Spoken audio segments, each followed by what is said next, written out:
తమ వెబ్సైట్లో నుంచి తీసేసి చంద్రబాబు నాయుడు కనీసం ఇచ్చిన ఒక వాగ్దానాన్ని కూడా నెరవేర్చకపోవడం ఈ రాష్ట్ర ప్రజలు గమనించారు.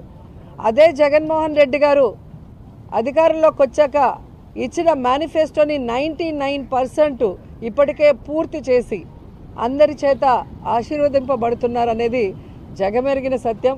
మీరు ఏ వార్డులోకైనా ఏ విలేజ్కి వెళ్ళినా కూడా అర్హుడైన వాడు ఏ పార్టీ వాడైనా ఏ కులం వాడైనా ఏ మతం వాడైనా వారికి అన్ని సంక్షేమం అభివృద్ధి అందుతుందా లేదా అనేది మీరు వెరిఫై చేస్తే మీకే అర్థమైపోతుంది.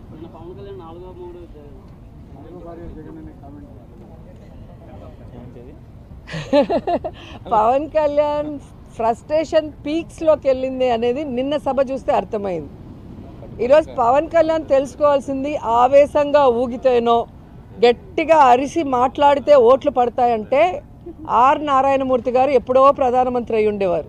సో ఆవేశంగా ఊగామా అరిచి మాట్లాడామా అనేది కాదు.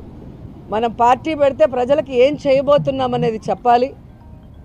ఆ అధికారంలో వచ్చే క్రమంలో ప్రతిపక్ష నాయకుడిగా ఏం చేశామో అనేది ఇక్కడ ప్రజలందరూ కూడా గమనిస్తారు.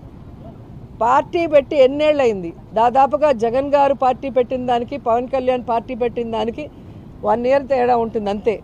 మరి ఈరోజు జగన్మోహన్ రెడ్డి గారు 151 సీట్లతో తిరుగులేని ముఖ్యమంత్రిగా ప్రజల ఆశీస్సులతో ఎలా అయ్యాడు? ఊరికే అయిపోలేదుగా. మరి నువ్వు కనీసం 2 చోట్ల నించుంటే 2 చోట్ల కూడా ఎమ్మెల్యేగా గెలవలేకపోయావు అంటే అర్థం చేసుకోవాలి. ఈరోజు సిగ్గుచేటు ఏంటంటే ఒక పార్టీ ప్రెసిడెంట్గా ఉండి 24 సీట్లకే పరిమితం అయిపోయి మళ్ళీ క్యాడర్ని తిడతాడు. మనకెక్కడుందయ్యా బూత్ కమిటీలు? మనకెక్కడుందయ్యా మండల కమిటీలు? ఎవరండి డిజైన్ చేయాలి? మండల కమిటీలను ఎవరు ఏర్పాటు చేయాలి? బూత్ కమిటీలను ఎవరు ఏర్పాటు చేయాలి? పార్టీ ప్రెసిడెంట్ చేయాలి.